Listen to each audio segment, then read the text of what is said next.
Assalamualaikum warahmatullahi wabarakatuh.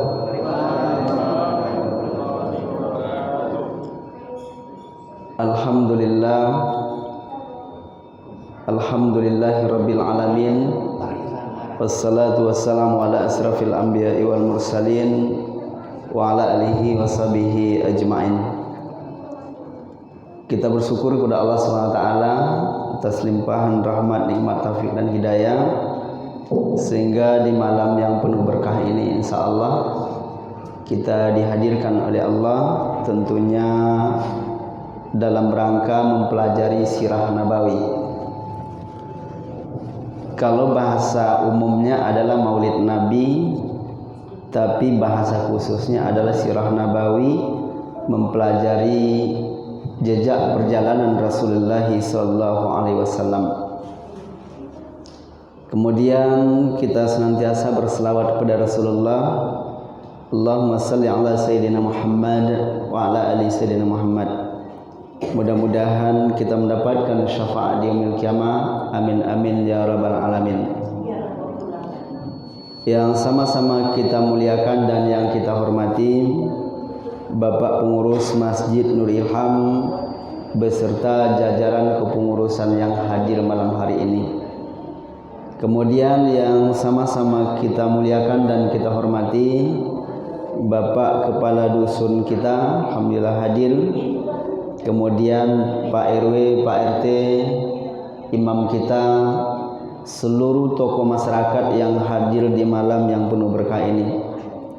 Saya doakan kepada Allah SWT bagi kita yang hadir malam hari ini dan termasuk jemaah yang sedang mendengarkan di rumah ataupun yang masih dalam perjalanan, semoga majlis ilmu ini bisa membantu dan menyelamatkan kita ketika menyeberangi siratal mustaqim, insyaallah. Amin amin ya rabbal alamin.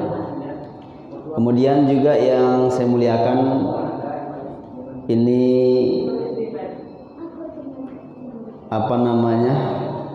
generasi kita, anak kita, adik kita.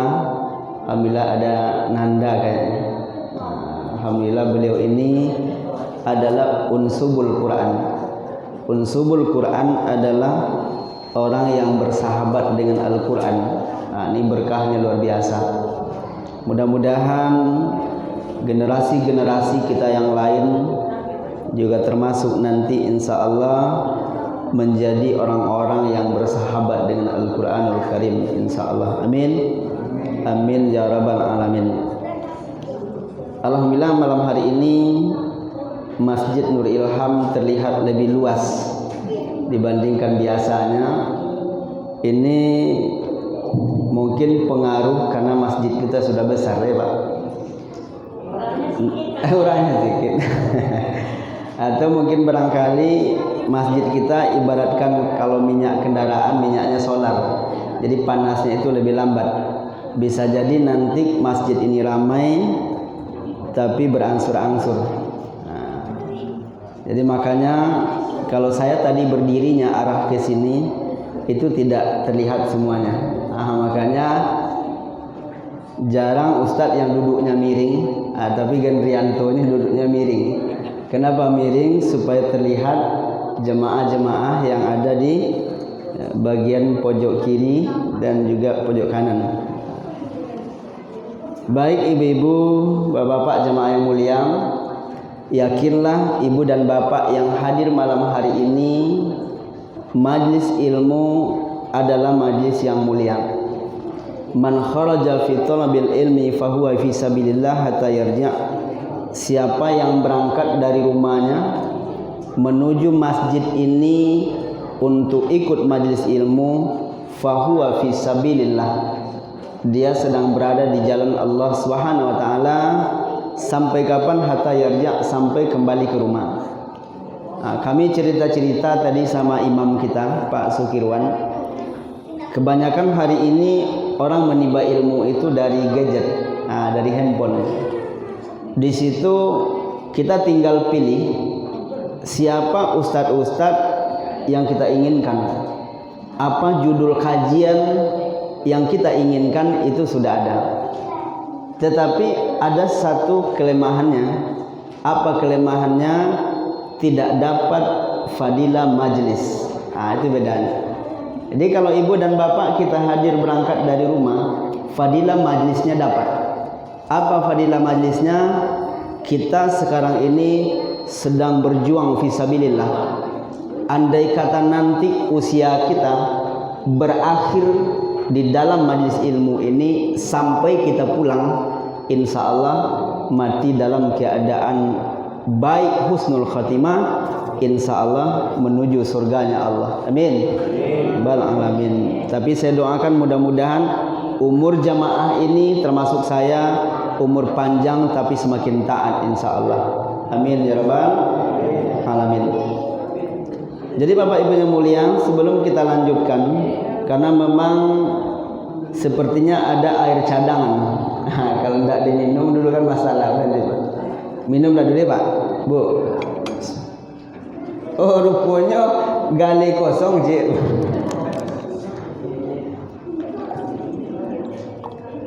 Bismillahirrahmanirrahim.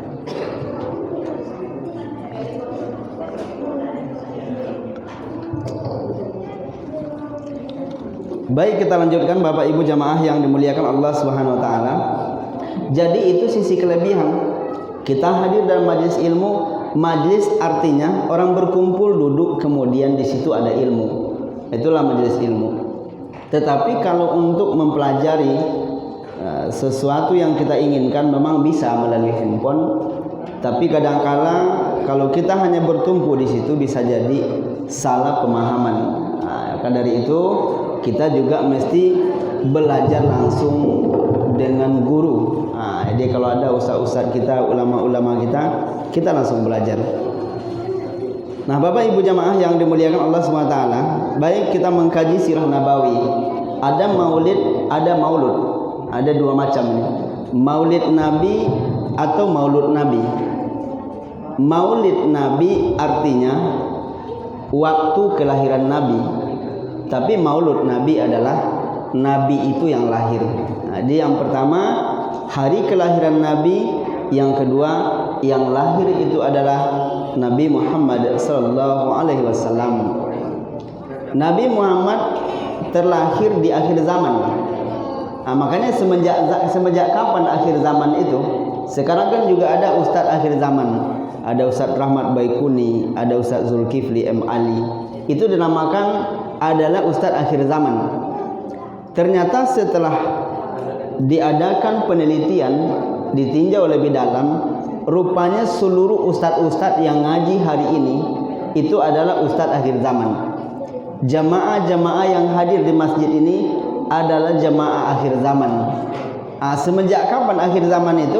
Akhir zaman itu semenjak Rasulullah diutus oleh Allah. Semenjak dari situlah akhir zaman. Makanya Nabi Muhammad adalah Nabi akhir zaman, la nabiyya ba'da, tak ada nabi setelah beliau. Jadi tidak ada nabi setelah Nabi Muhammad sallallahu alaihi wasallam. Jadi Bapak Ibu yang mulia, nabi yang wajib kita ketahui itu berjumlah 25. Ya, Bapak. 25, kemudian malaikat ada 10. Bentar ada storing. Tapi mic tidak berdekatan ya Pak. Tidak berdekatan dengan mic yang lainnya. Baik, Bapak Ibu jamaah yang dimuliakan Allah SWT, kita lanjutkan sampai di mana tadi Ibu Pak? Iya. Jadi nabi yang wajib kita ketahui itu ya berjumlah 25 nabi. Mulai dari Nabi Adam, terakhir adalah Nabi Muhammad sallallahu alaihi wasallam. Tapi menurut riwayat ibu dan bapak jamaah mulia, nabi itu jumlahnya bukan 25. Tetapi jumlahnya adalah 124.000. Namun yang kita ketahui, yang wajib kita imani itu berjumlah 25 nabi, kemudian malaikat 10. Bapak Ibu jamaah yang dimuliakan Allah SWT, Kalau ingin mengetahui silakan nanti cek di handphonenya masing-masing berapa jumlah nabi yang sungguhnya. Tapi yang wajib kita imani adalah 25 nabi. Yang pertama Nabi Adam, yang terakhir adalah Nabi Muhammad sallallahu alaihi wasallam. Dan termasuk sebelum Nabi Muhammad namanya Nabi Isa alaihissalam. Itu namanya masa ahlul fatrah. Jadi setelah periode Nabi Isa kemudian terputus dulu nabi, terakhir adalah barulah diturunkan Nabi Muhammad. Makanya namanya ahlul fatrah. Kalau orang bertanya apakah posisi Abdul Muthalib, apakah posisi ayah nabi, ibu nabi, apa sih agamanya? Mereka termasuk ahlul fatrah. Insya Allah mereka tidak dibebankan hukum, karena memang di masa itu proses kenabian terputus karena panjang masanya. Itu namanya ahlul fatrah. Jadi kalau ada orang bertanya apakah orang tua nabi masuk surga, insya Allah masuk surga. Kenapa ahlul fatrah? Ada juga yang mengatakan ibu nabi itu tak masuk surga. Ini adalah terlalu dalam pembahasan sehingga kita khawatir ini adalah sesuatu yang sangat berat sekali. Tapi jawaban menurut Imam Syafi'i termasuk Ahlussunnah adalah ibu nabi, ayah nabi, kakeknya Abdul Muthalib, mereka termasuk orang-orang yang berada di ahlul fatrah. Jadi itu yang pertama yang perlu kita pahami. Kemudian Bapak Ibu yang mulia, maka Muhammadun aba ahadim mirijalikum walakin Rasulullahi wa khataman nabiyyin. Nabi Muhammad itu bukanlah bapak seorang laki-laki. Ada namanya Zaid. Zaid ini adalah anak angkat Nabi. Tapi ketika itu orang memanggil adalah Zaid bin Muhammad. Turunlah ayat ini, kata Allah, maka Muhammadun aba ahadim mirijalikum. Muhammad itu bukanlah bapak seorang laki-laki. Beliau bukanlah bapak dari seorang Zaid ini, tetapi Muhammad itu adalah khataman nabiyyin, penutup para nabi. La nabiyya ba'da, tidak ada lagi nabi setelah itu. Jadi apa kata Bapak yang mulia, seandainya ada orang yang mengatakan ada nabi setelah Nabi Muhammad, jawabannya adalah itu adalah aliran sesat. Kenapa? Karena sudah dipastikan oleh Al-Quran dalam surah Al-Ahzab ayat 40 bahwa Nabi Muhammad itu adalah nabi yang terakhir, tak ada nabi setelah beliau. Andai kata ada orang yang mengaku nabi apapun alirannya, maka itu dipastikan aliran sesat. Kenapa? Karena Nabi Muhammad adalah nabi yang terakhir, khataman nabiyyin. Ini tauhidnya Pak Bu. Jadi tauhidnya kita harus kokohkan dulu pondasi tauhidnya, baru kita mengkaji seperti apa sih tauladan Rasulullah dalam kehidupan. Jadi maka itu kita wajib beriman kepada Allah, beriman kepada malaikat, beriman kepada Rasul, beriman kepada kitab, beriman kepada hari kiamat, dan beriman kepada takdir baik dan juga takdir buruk, qada dan qadar. Inilah dia. Jadi posisi beriman kepada Rasul itu urutan yang ketiga. Makanya perempuan yang pertama yang beriman kepada Nabi adalah Sayyidah Khadijah. Itulah dia Khadijah. Jadi kalau orang tanya siapa perempuan yang pertama yang beriman kepada Nabi, yang mengakui bahwa Nabi Muhammad adalah Nabi utusan Allah, beliau adalah Rasulullah, yang pertama perempuan mengakui itu adalah Siti Khadijah. Siti Khadijah adalah istri Nabi yang dinikahi oleh Nabi ketika itu. Umur Khadijah itu 40 tahun, sedangkan Nabi 25. Jadi jarak umur Nabi dengan Khadijah itu jaraknya adalah 15 tahun. Tapi Bapak Ibu mulia, berkat izin Allah, walaupun Siti Khadijah berumur 40 tahun, sementara Nabi ketika itu umurnya 25, tapi alhamdulillah berkat izin Allah, Siti Khadijah ini ditakdirkan 6 orang anak yang terlahir dari rahim beliau. Jadi tidak ada halangan walaupun umurnya baru 40 tahun baru nikah, ketika Allah berkehendak 6 orang terlahir dari rahim Khadijah, dan 1 orang dari istri Nabi yang berbeda, namanya Maria Al-Qibtiyah. Inilah dia. Jadi pertanyaan, siapa anak Nabi yang 6 ini? Yang 6 yang terlahir dari Siti Khadijah. Ibu-ibu hafal enggak? Bapak ibu hafal enggak kita? Anak Nabi berjumlah 7 orang. 6 orang terlahir dari rahimnya Khadijah. Siapa anaknya yang 6 ini? Pertama, Qasim. Kalau ada berencana nanti ataupun ingin mengasih nama cucu, kasihlah Qasim. Ini bagus. Nah, Qasim, Zainab, Abdullah, Ruqayyah, Ummi Kalsum, Fatimah Zahra. 6 inilah yang terlahir dari rahim Khadijah, Bu Pak. Sedangkan Ibrahim satunya, Ibrahim adalah terlahir dari seorang perempuan namanya Maria Al-Qibtiyah. Nah, jadi dari Khadijah ini 6. Bapak Ibu yang mulia, Nabi Muhammad SAW tidak ada buka cabang semasa Khadijah masih hidup. Artinya apa? Nabi ini tidak poligami selama Siti Khadijah masih hidup. Begitulah kesetiaan Rasul. Nah, jadi Bapak Ibu jamaah yang dimuliakan Allah SWT, ketika Siti Khadijah sudah meninggal, barulah Rasulullah SAW diperintahkan oleh Allah untuk menikah berikutnya. Nah, jadi selama masa Khadijah beliau tidak ada poligami. Beliau hanya setia dengan Siti Khadijah seorang. Nah, tidak ada di waktu itu tambahan istri-istri beliau yang lain. Nah, jadi Bapak Ibu jamaah yang dimuliakan Allah Subhanahu wa taala, apa pelajaran yang kedua yang bisa kita ambil? Andai kata ada orang tua kita misalnya, ya, kita selaku anak, tapi ayah kita bilang, "Nak, izinkan ayah menikah." Boleh enggak, Nak? Nah, kira-kira ibu apa izinkan enggak? Hah? Enggak. Diizinkan enggak? Nah, sunnahnya si Fatimah, ya, Fatimah anak Nabi, justru beliau menganjurkan kepada Nabi supaya Nabi menikah. Tapi kalau ada orang, "Dak usahlah Pak nikah-nikah lagi, kan bisa ke tempat kami, sehari Bapak di Medan, seminggu di Medan, seminggu di Padang, seminggu di Palembang, seminggu di Jakarta, seminggu di Batam, kami kan ada di mana-mana. Untuk apa Bapak lagi nikah? Kami kan sudah ada, masalah biaya kami yang tanggung. Bapak tinggal terbang ke Medan, terbang ke Jakarta, terbang ke Batam, berangkat ke Medan, berangkat ke Sumbar."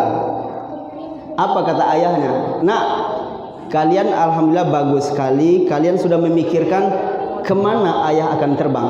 Terbang ke Batam, ke Jakarta. Adakah kalian terfikir di mana ayah akan hinggap? Kalau terbang oke lah Nak, tapi di mana ayah akan hinggap?" Apa maknanya? Tabang ke Jakarta, tabang ke Bandung, tabang ke Medan. Anaknya mengatakan, apa kata ayahnya? "Terima kasih Nak, kamu sudah memikirkan ayah terbang kemana-mana, tapi kalian tak terfikir di mana ayah tempat hinggap." Ini dia, Bu. Artinya tampe inggo. Jadi artinya ketika ada ayah yang mau nikah, ya sudah, jangan dilarang-larang.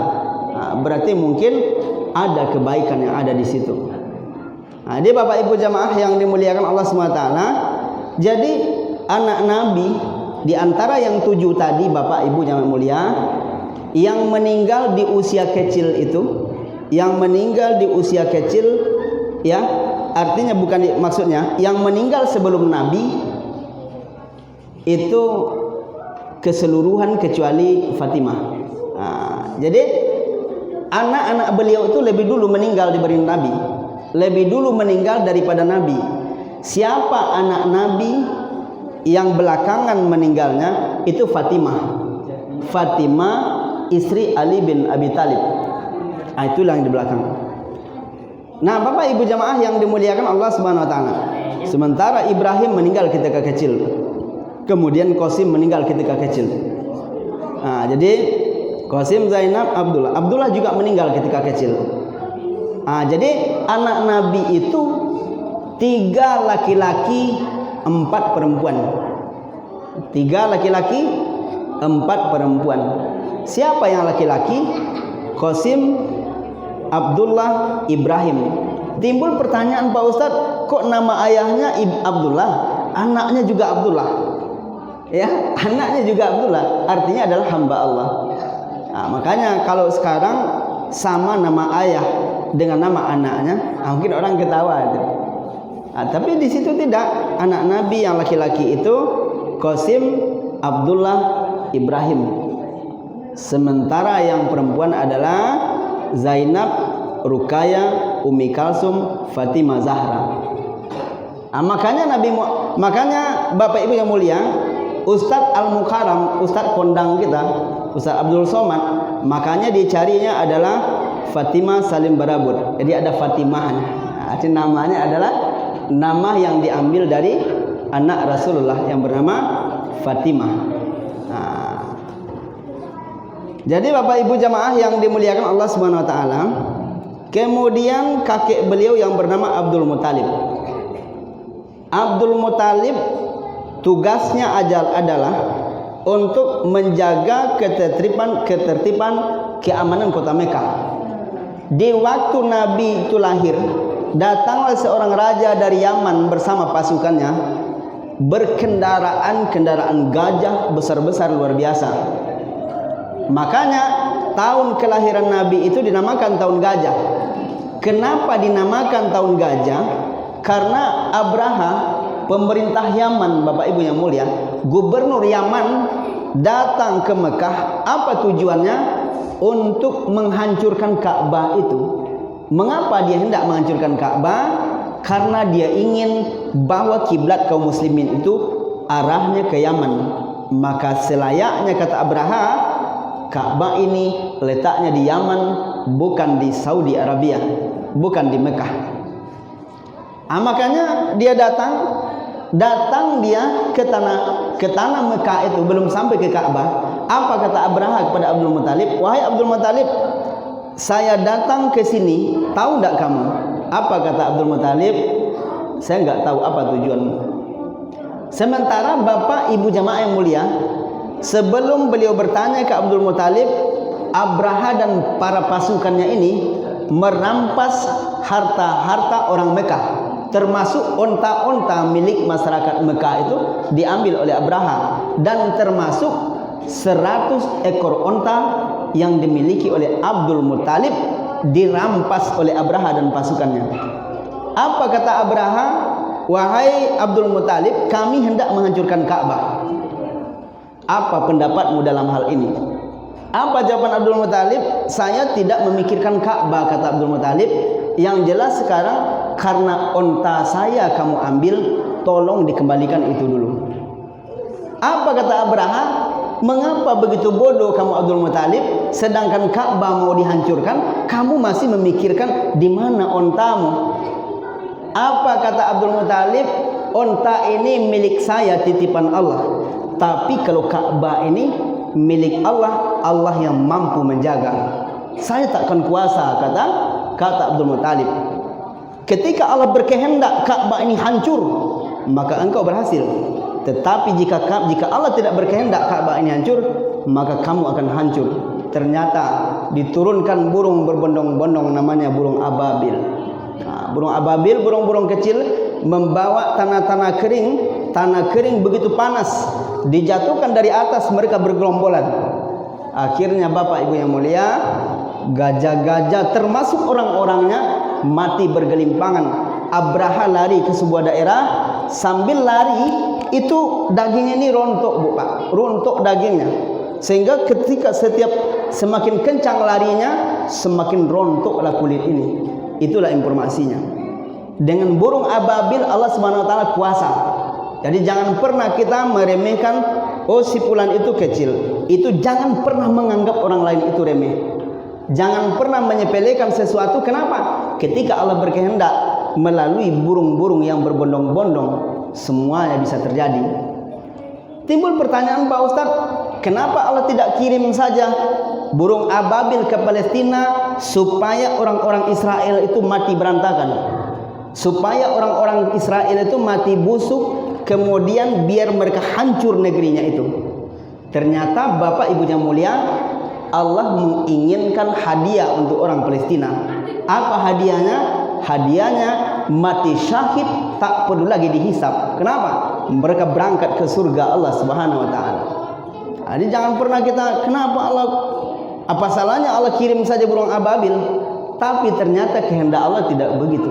Allah menginginkan kebaikan karena orang-orang Palestina itu, anak-anak Palestina itu masih kecil SD, hafal Al-Quran 30 juz. Disitulah kekuatannya. Sampai hari ini luar biasa. Nah, kalau di sana tak ada KB, tak pakai KB, bahkan anaknya itu rapat. Meninggal 10, lahir 12. Meninggal 9, lahir 13. Nah, coba kita bayangkan, Allah berkehendak menjadikan bumi Palestina itu adalah untuk orang-orang syahid.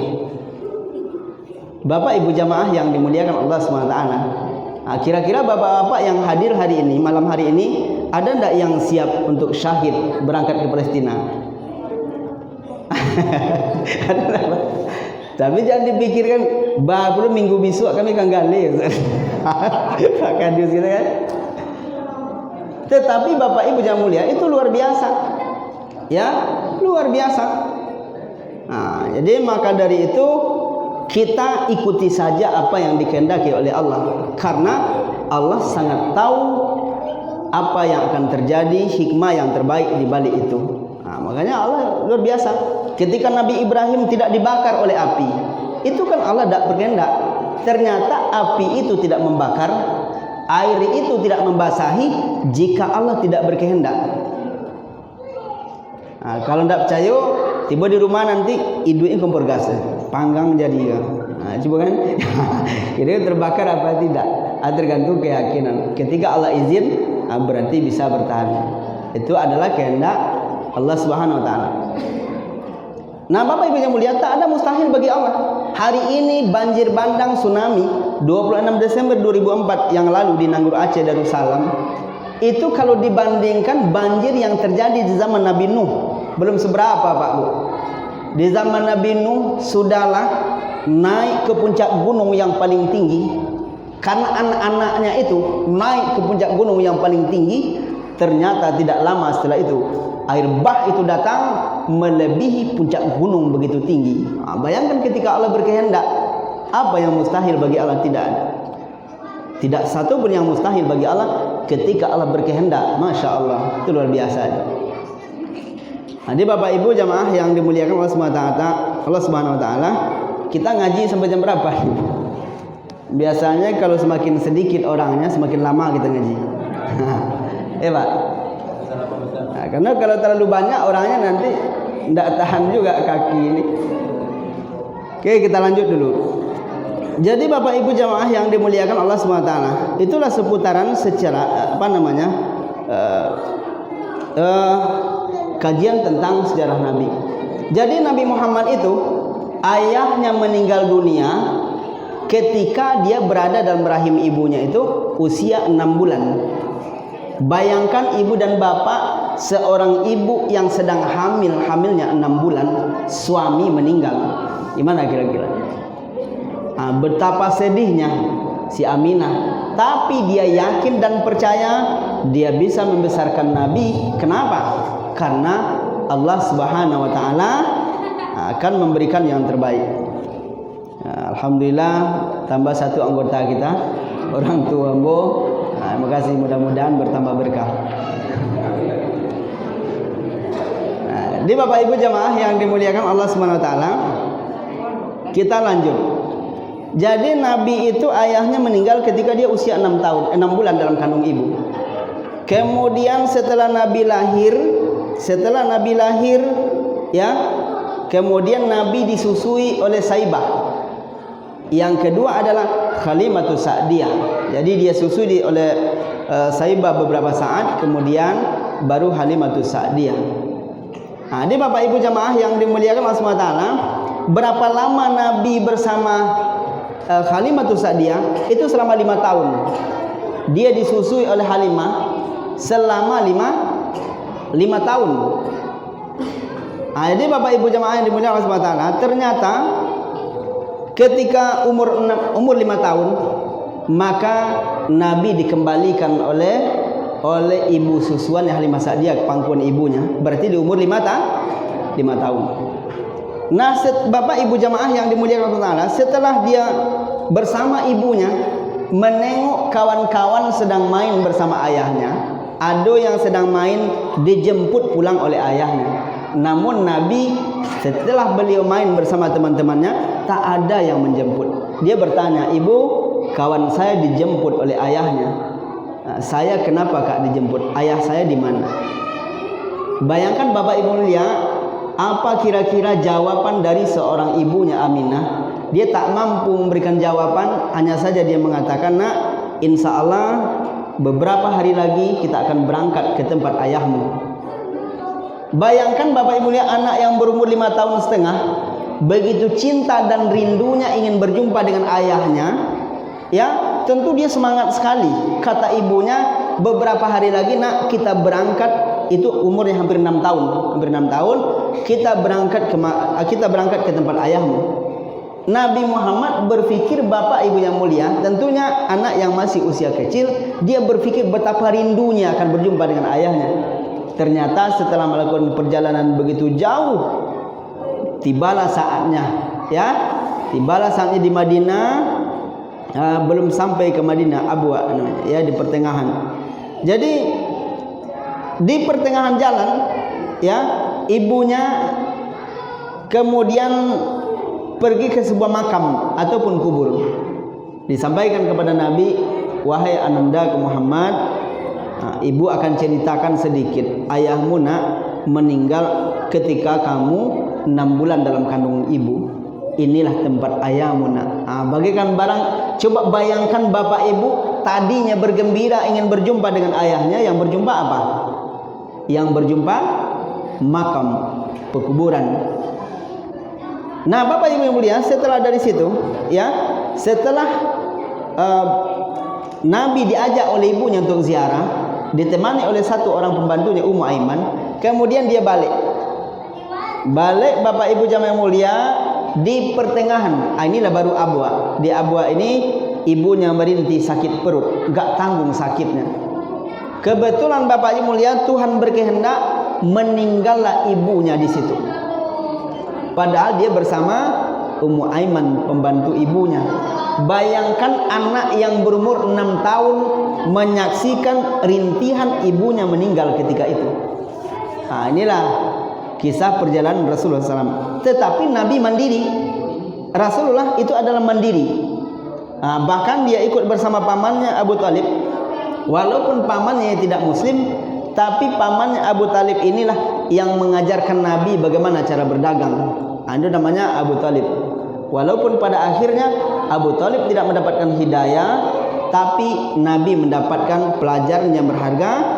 Nah, Nabi bisa berdagang, diajarkan oleh Abu Talib. Nah, bapak ibu yang mulia, maka dari itu apa pelajaran yang bisa kita ambil? Nabi itu mandiri. Jadi kita mesti mengajarkan kemandirian pada anak kita. Walaupun anak kita di pesantren misalnya, nasi dimasakkan, pakaian dicucikan, pakaian di laundry segala macam, sesampai dia di rumah kita mesti tempa dia supaya menjadi anak mandiri. Kapan perlu suruh nyuci piring. Nah, ini jadwal nyuci piringmu, ini jadwalmu masak. Ya enggak apa-apa. Supaya apa? Supaya anak itu bisa mandiri.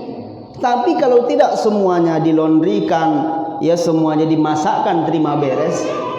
Jadi kadangkala di rumah pun tidak diajarkan mandiri, sehingga anaknya benar-benar tak mandiri. Jadi kemandirian Nabi ini mesti kita contoh.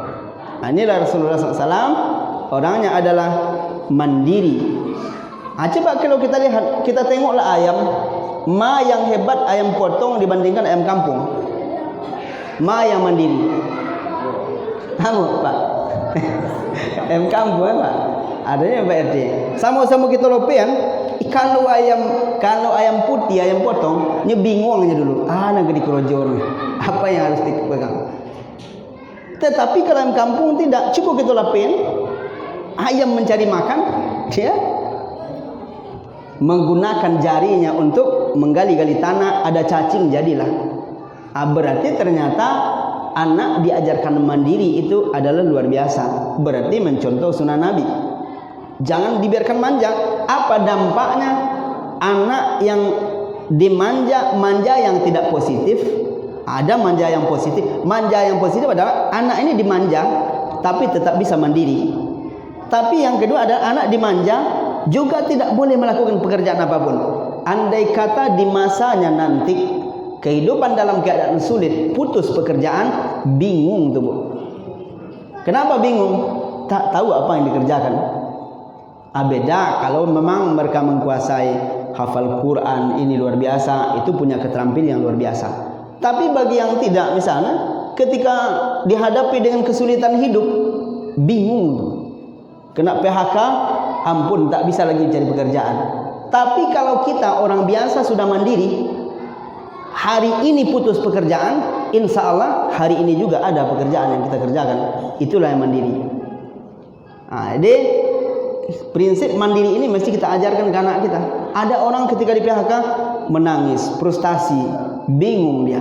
Kenapa? Karena tidak diajarkan mandiri oleh ibunya. Itulah ayam kampung tadi. Gitu. Jadi Bapak Ibu supaya imbang, sesekali balik pula ayam kampung. Karena sulit Pak Ustaz, ayam kampung itu kan keras, payah makannya. Ibu bapak cari di Google itu bagaimana cara melembutkan daging ayam kampung. Jadi bukan menyaingi dagang Bu Seri, bukan itu kan? Tetapi adalah disitulah pelajaran ayam kampung.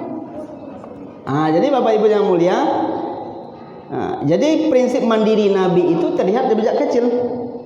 Mandiri Rasul itu luar biasa. Tidak ada ayah, tidak ada ibu, dia bisa tumbuh berkembang. Mengembala kambing jadilah. Setelah mengembala kambing dia belajar berdagang. Akhirnya di umur 8 tahun dia mahir berdagang. Ketika pamannya meninggal, beliau tinggal dengan kakek. Makanya setelah dia berkembang, dia jujur, kemudian dagangannya luar biasa, tidak pernah menipu dalam berdagang, sehingga dagangan Nabi itu dikerumuni orang. Bukan dagang Nabi itu, bukan dari pinggir ke Kandis, nah itu Pak, bukan dari pinggir ke Dumai, tetapi dari Arab Saudi bahkan sampai ke Yaman, sampai ke Syria. Jadi beliau itu luar biasa, mancanegara. Jangan kita pikir Nabi itu jual babelok, gali babelok ke Tasikserai, ya kan, ke Libo, ke Rangau, bukan itu.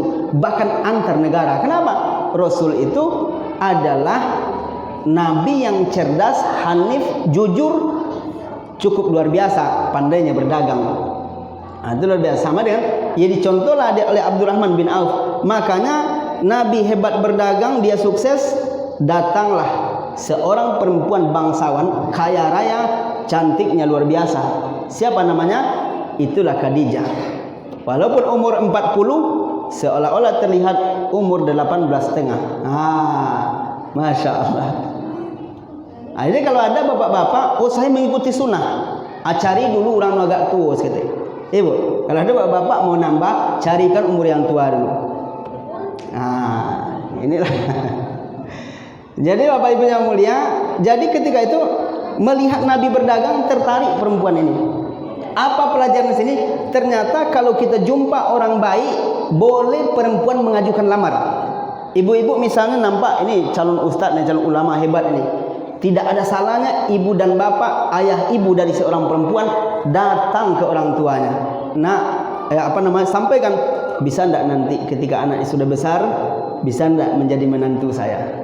Ini anak saya. Tapi anak kita juga memang harus kita buat kualitasnya luar biasa, sehingga terjadilah komunikasi yang baik, itu luar biasa.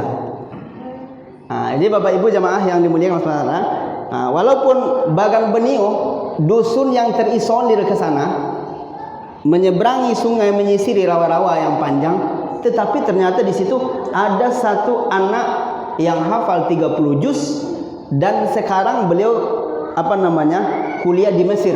Insya Allah di 2022 ini dia akan pulang ke kampung halaman.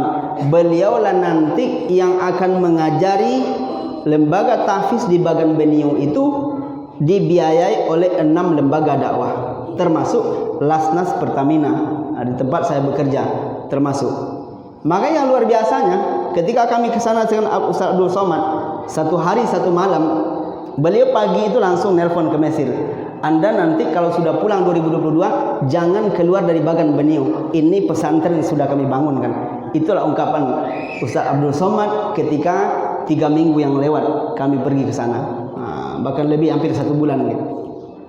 Jadi Bapak Ibu mulia, jadi ternyata walaupun terisolir daerahnya, ada di situ bibit-bibit yang luar biasa.